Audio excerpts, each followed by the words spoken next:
Alrighty, folks, as promised, I want to do a video with Taylor from Life Goal Investments talking about First Republic Bank. We are recording this at 8:36 a.m. on Monday, the 24th of April, just so we're clear when this is coming. They are reporting after hours today. Taylor, this is a bank that's been in the news, I think is fair to say.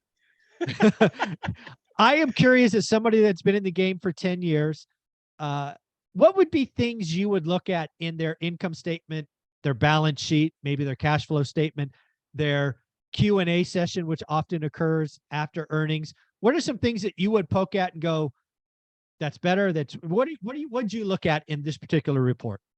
Yeah, overall, I think what you're trying to take away is there any margin for safety here? Have we cut things literally so razor thin that one little needle can fall, and be the straw that broke the camel's back at the end of the day? So what you're trying to get an idea of is their cash flow situation. How dire has it gotten recently? Because we know people don't trust the bank. So that there is a mass exodus of assets away from them. And that obviously constrains their liquidity profile on the other side. And then let's look at this loan book and let's see who they're loaning money to. And that's probably the utmost of importance, because we have to know, are these good loans? Are these bad loans? And if they are bad loans, what kind of reserves do we have to offset? And what kind of liquidity profile do we have if these loans can no longer make their payments? Yeah, I think one of the first things I would be looking at is their total deposits. Right. I think it's going to be distorted because I'm sure they're going to include, I think it was 20 billion from the big banks. Yeah. So whatever total deposits Yeah, I that see, consortium of JP Morgan, Goldman, I could screw this up, but I know JP Morgan was involved, and like 4 or 5 different banks came together and said, here's an infusion of capital to keep your head above water. yeah. So I assume that's going to be reported in total deposits, which is short-term money. Right. I think is it owed back in like 90 days or a year or something? I don't know what the stipulation on that was, but yeah, that's not money. It's not client there's money. incentive. There's incentive behind that as well. Yeah, exactly. They're paying interest on that. Absolutely. So again, I think I would look at total deposits. I would X that bank infusion, for lack of a better term. Yep. I think loan loss reserves will be interesting. Their what is I forget what it's called, right? Hold to maturity versus mark to market, right? What that total loss looks like. Available for sale, I think it is on the other side. Yeah, so it's hold to maturity, available for sale. I actually think, though, Michael, that may have kind of taken a back seat, just because the Fed has stepped in and said, like, we'll make good on these. Granted, I guess I'll talk on both sides of the mouth. Long term, it's still a situation for them. But when it comes to the immediately liquidity, where I think the real fear is that this bank could go out of business any day. And so that hold to maturity versus available for sale, I think you could look at the hold to maturity stuff as available for sale to the Fed. Yeah, because they're going to pay par, right? They're going to give full value. Yeah. Yep. Yeah. And again, people have clearly been using that, but we don't know who, right? They used to publish who's going. They don't do that anymore. It'll be interesting if it becomes obvious that they're part of that cycle. I think you might see that in the report. One thing that's funny to me, Michael, is like these highly volatile, highly binary type result type stock situations are like a bug light for investors. The amount of questions I get on, hey, Taylor, should I buy First Republic Bank? And my head wants to explode when I hear that.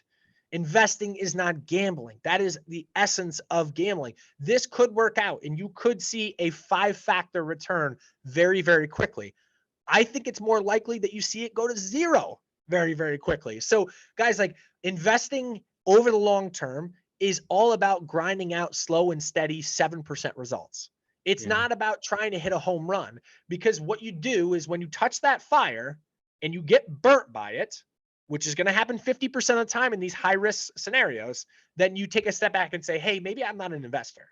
And the other thing about it is when I try to tell people from a real financial standpoint perspective is you want the highest percentage of your money invested in a way that you can trust.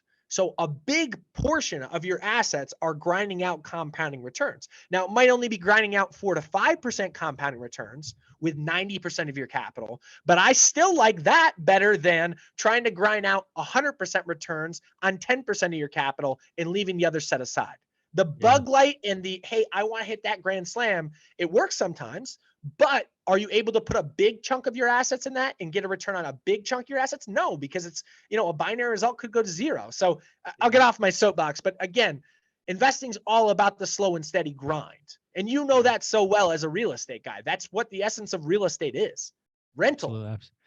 So do you think this is, I mean, this report for me is going to be all about the conference call, right? Because the CEO, the CFO, whoever's on the call, they've got to basically come out and show that the worst days are behind them. There's a path. Because right now, I don't think First Republic is sellable. I don't think they could sell the company.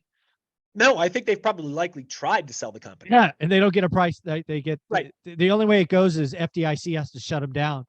And then they do what they did at Silicon Valley Bank, right? Carve out part of the loan book, keep it with the FDIC, sell the good parts. So we talked about this in one of the videos back at the origination of Silicon Valley blow up. Talked about, like, listen, guys, in 2008, this exact same thing played out, where Lehman and Bear Stearns were going under, and JP Morgan was expected to pay $28 a share for Bear Stearns and take them out. They ended up paying $2 a share, and it ended up happening about 8 months after what the expectation was, because they're like, listen, you have a bad book of business. We will continue to let you die on the vine until you are on death's doorstep, and we'll step in and buy you for pennies on the dollar. It was expected to go off at 28. It went off at 2.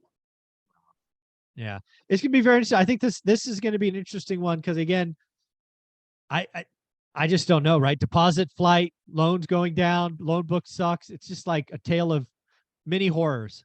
How much coaching have these executives gotten about what they're going to do after the market today on this phone call? They were practicing all weekend. I guarantee you. Oh my God. They've been getting coached now for weeks coming into this, knowing that hey, you're going to be confident. You're going to answer this way, directly take it head on. You're not going to answer this because you don't have an answer for it. You're going to revert to this. Yeah, it's all coaching, and we'll see how good they are at playing out this playbook. There you go, Taylor. Well, do me a favor. Where can people follow you? Yeah, follow us at Life Goal Investments. We're both on Instagram and on TikTok. Awesome, buddy. Thank you so much.